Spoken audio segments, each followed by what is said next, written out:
తారీఖు నుంచి దేవాలయం పనిచేస్తాడు. నేను మేము చెప్పిన తర్వాత ఇది అభివృద్ధికి వ్యతిరేకం ఉపక్షాలు చేస్తూ ఉన్నాడు. అభివృద్ధికి వ్యతిరేకం కాదు. నిజంగా దగ్గర దమ్ముంటే ఇంకా 1000 కోట్లు పట్టుకునే పని. మౌలిక వసతులు విడిచిపెట్టి కేవలం దేవాలయం విశాలం చేస్తే అది భక్తుల సదుపాయం ఎట్టే చూపుతారు. మేము అడుగుతాము, దానికి సమాధానం చెప్పాలి. మీరు ఈవెన్ తిరుపతి దేవస్థానం తీసుకున్నా, మిగతా ప్రధాన దేవాలయాలు తీసుకున్నా కానీ దేవస్థానం గర్భాలయం లేకుంటే అవి చిన్నగానే ఉంటాయి. బయట విస్తరణ జరిగింది. ఫ్యూ కాంప్లెక్స్ లేవు, ఫ్యూ కంపార్ట్మెంట్స్ లేవు, కనీసం సిట్టింగ్ ఫెసిలిటీస్ లేవు, టాయిలెట్స్ లేవు, అసలు జింగికి వాటర్ ఇచ్చే పరిస్థితి లేదు. భక్తుడు అది గంట కూర్చుంటే హోటల్లో కూర్చునే వ్యవస్థ లేదు. వీటన్నిటిని విడిచిపెట్టి కేవలం వ్యక్తిగత లాభం కోసమే, వ్యక్తిగత ఆరాటం కోసం, వ్యక్తిగత ప్రతిష్ఠ కోసమే దేవాలయాన్ని ముడితే, లేకుంటే దేవాలయంలో విగ్రహాలు ముడితే సహించే ప్రసక్తి లేదు. హిందూ సమాజం ఇప్పటికే జాగృతమైన దాదాపు 11 సంవత్సరాల నుంచి దేశం మీద కూడా హిందూ ధర్మం ఏ రకంగా నడుస్తామని చూస్తూ ఉన్నాం. ఈ హిందూ దేవాలయాల గురించి మాట్లాడి, ధర్మం గురించి మాట్లాడితే నమ్మేంత పిచ్చోళ్ళు ఎక్కడ హిందువులు కాదు. కనీసంగా కుంభమేళ అయితే దాంట్లో పోయి స్నానం చేసే ధైర్యం లేదు. అధిష్టానం ఏమనుకుంటున్నాను, వీళ్ళు వచ్చి ఇప్పుడు మనకు గొప్ప చెప్తా ఉన్నారు, అది చేస్తామని. ఎక్కడ కూడా ఈ సెక్యులర్ గవర్నమెంట్ దర్గా గురించి సమస్యలు చెప్పడే లేదు. మేము ఎవడు విస్తరణ చేస్తా అంటున్నాం కదా, ఫస్ట్ దర్గా తీసేసి బయట పెట్టేసి మంచి బ్యూటిఫుల్గా కట్టించేసి ఎవడు వద్దంటున్నాడు. ఇలా దేవాదాయ శాఖ అధికారులు లేకుండా ఎండోమెంట్ డిపార్ట్మెంట్ అడుగుతూ ఉన్నాం. వాస్తు ప్రకారం లేకుండా నైరుతి తగ్గింది, ఇది వాస్తు లేదు, ఆగమ శాస్త్ర విరుద్ధంగా ఉంటే ఏ ఆగమ శాస్త్ర విరుద్ధంలో మరి ఏ ఆగమ శాస్త్రంలో ఒక దర్గా ఒక సమాధి నడి దేవాలయం ఉండదని చెప్పండి. దాన్ని ముట్టుకునే దమ్ముందా సెక్యులర్ గవర్నమెంట్ పిల్లలు? మన వండి పక్క పెట్టి కేవలం డబ్బు లేక ఏం లేక పేపర్ల మీద చూపించి అది కుప్పేస్తే బయట పెడితే 2-3 సంవత్సరాలు బంద్ చేసినట్లయితే దేవస్థానం ఏ రకంగా కష్టపడుతుందో, దేవస్థానం నమ్ముకున్న వేలాది మంది ఏ రకంగా బాధపడుతారో ఒకసారి ఆలోచించాలని చెప్తా ఉన్నాం. దీంట్లో భాగంగా కూడా 14 నాడు ఏది ఉన్నదో ఆ బంద్ను కూడా విజయవంతం జరగకుండా ఉన్నాం. అంటే అన్న భూకంపం నేపథ్యంలో స్టేట్మెంట్ చేసింది ఆ ఫేస్బుక్లో, అది వైరల్. ప్రభుత్వం సెంటిమెంట్ నమ్మి హిందువుల భావాలు ప్రతి కూడా సెంటిమెంట్. ఇప్పుడు మనం నిలబడ కాడ బండ మీద కుంకుమ వేసిపోతే దండం పెట్టుకుంటుపోతాం. ఇలా నేను అడుగుతా ఉన్నాను, వాళ్ళు సెంటిమెంట్ దానికి సంబంధం లేకుండా ఉన్నారు కదా. రామ్ టెంపుల్ గెలిచి మేము వచ్చి అక్షింతలు ఇట్లా వచ్చినట్టయితే అది రేషన్ కార్డు డీలర్ రేషన్లో పట్టుకొచ్చిన పసుపు మంచి మంచిగా ఉన్నారు. మరి అది హిందూ భావన సెంటిమెంట్ తీసినట్టు కదా. ఎవరికి ఉండే విశ్వాసాలు వాళ్ళకు ఉంటాయి. మా విశ్వాసం మాకున్నది, మేము కూడా అదే చెప్తా ఉన్నాం. భగవంతుడి జోలికి వస్తే ఇలా ఉదాహరణలు ఓ ముఖ్యమంత్రి 7 కొండలు 2 కొండలు అంటే ఏమైంది? 1000 కాల మండపం తీసేసి ఇంకో ముఖ్యమంత్రికి ఏమైంది? ఇది కూడా ఇదే పరిస్థితి ఏర్పడతారు ఇక్కడ ప్రభుత్వానికి కూడా, నాయకులకు కూడా. దాన్ని ఆలోచించమని చెప్తా ఉన్నాం. మేము కార్యాచరణ ఎలా ఉండబోతుంది? తీర్మానాలు ఇప్పుడు చెప్పడం లోపల ఉన్న విగ్రహాలనే ముట్టుకోవద్దు ఒకటి. రెండోది దేవాలయం బంద్ అయితే మేము పూర్తిగా వ్యతిరేకం చేస్తూ ఉన్నాం. పక్కన డెవలప్ చేసుకుంటాం. మనం దేవాలయం బంద్ చేస్తే ఈ కార్యాచరణ ఈ కంటిన్యూషన్ వాళ్ళు క్లారిఫికేషన్ ఇచ్చేదాకా ఉంటుంది. ఈ రోజు కూడా మ్యాప్ ఇవ్వలే ఇక్కడ ఏం చేస్తాం అనేది. 4 సార్లు 5 సార్లు మ్యాప్లు మార్చిరాలి. దేవాలయం స్థపతి మరి దేవస్థానం డిపార్ట్మెంట్ అదే కదా. 4 సార్లు 5 సార్లు మ్యాప్లు ఎట్లా మారుతాయి? గత ప్రభుత్వం మారింది కావచ్చు, గత ఎమ్మెల్యేలు మారింది కావచ్చు, అధికారులు అయితే వాళ్ళే కదా. ఈ అధికారులు కూడా ఎవరు గవర్నమెంట్ ఉంటే వాళ్ళకు భజన చేసుకుని బతికే వ్యవస్థ ఏర్పడుతూ ఉంటుంది. దాన్ని పూర్తి స్థాయి వ్యతిరేకిస్తాం.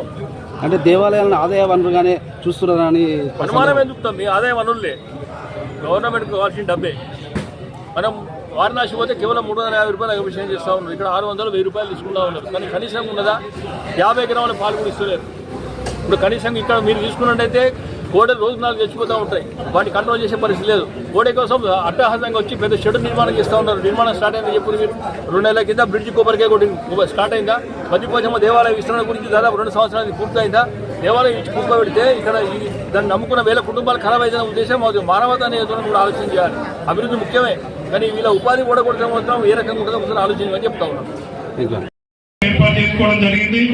ఈ సమావేశం ముఖ్య ఉద్దేశం ఏంటంటే, మరి ఇప్పుడు మనకు అభివృద్ధి అనుకుంటూనే మనందరినీ అయోమయంలో పడేసే విధంగా ఎలాంటి క్లారిటీ లేకుండా డైరెక్ట్ కేవలం మనం కూడా సిటీ కేబుల్ ద్వారా పేపర్ల ద్వారా మాత్రమే తెలుసుకోవడం జరుగుతుంది. కాబట్టి ఆ అయోమయ పరిస్థితిలో ఒకసారి అందరం కలిసి ఈ వేములవాడ అభివృద్ధిలో మనం అందరం మమేకం అవుకుంటాం కోసం మైనార్టీ భుజంగు ధరంతో ఓట్ల కోసం పనిచేస్తూ ఉన్నారు. ఓట్ల కోసం పనిచేసే ఇదివరకు 19 రాష్ట్రాలు దెబ్బతినేది అయినా ఇక్కడ గుర్తొస్తలేదు. మనం ఒక్కసారి దయచేసి సమీక్షిస్తాం. మన వ్యక్తిగత కాదు, మన కోసం కాదు, మీ అందరి కోసం కూడా మనం ఖచ్చితంగా కూడా తిరగబడదాం. ఇక్కడ ఊరుకునే పరిస్థితి లేదు. దేవాలయంలోకి ఏ ఒక్క హిందూ విగ్రహాలు తీసుకున్న ముట్టు కూడా ఊరుకునే లేదు. రెండోది, దేవాలయాన్ని బంద్ చేయడానికి వీల్లేదని మనందరం కూడా ఒకసారి ఫైనల్ గా మరి బంద్ చేసడానికైతే మనం అందరం వ్యతిరేకమే కదా. దానికైతే ఇక్కడ ఆదేశం లేదు కదా. హిందూ దేవాలయం లోపల ఉన్న ఏ విగ్రహం వారు కూడా ఇక్కడ దేవాలయం పనిచేయాలని చెప్పలేదు. ఇక్కడ దురదృష్టం ఏంటంటే ఆయన కలవకముందే వీళ్ళు దేవాలయం పనిచేస్తాం, 15వ తారీఖు రినోవేషన్ స్టార్ట్ చేస్తాం, విస్తరణ స్టార్ట్ చేద్దామని తెలుసుకొచ్చింది. మీరు అందరూ కూడా చూసినారు. ఈ దేవాలయ చరిత్ర తీసుకున్నట్లయితే 11th సెంచరీ 10th సెంచరీ అంటే దాదాపు 1000 సంవత్సరాలు జరుగుతాం. 11 సంవత్సరాల కింద దేవాలయం నిర్మించబడ్డది. మన పూర్వీకులు, మా తాతలు, ముత్తాతలు ఈ దేవాలయంలో అనేక రకాల సేవ చేస్తున్నారు. మరి ఈ పెరిగిన పరిణామంలో కొన్ని వేల మంది కేవలం ఈ గ్రామానికి చెందిన కాక చుట్టుపక్కల గ్రామాలు కాక వివిధ రాష్ట్రాల నుంచి ఒక ఉత్తరప్రదేశ్, రాజస్థాన్, మధ్యప్రదేశ్ అనేక మంది ఈ తెలంగాణ ప్రాంత ప్రజలు వస్తే ఆ దేవస్థానం రాయలక్ష్మి అమ్మవారు ఉన్న దాచుకుంటా ఉంది మనందరినీ బతికించడానికి. మరి అలాంటి నిర్మాణాన్ని మన పునర్నిర్మాణం పేరు మీద పునర్నిర్మాణం అనమ్మా. ఆ పునర్నిర్మాణం పదవేతం ఆలయ విస్తరణలో భాగంగా గత ప్రభుత్వం తీసుకున్నారు. 35 ఎకరాలు తీసుకున్నారు.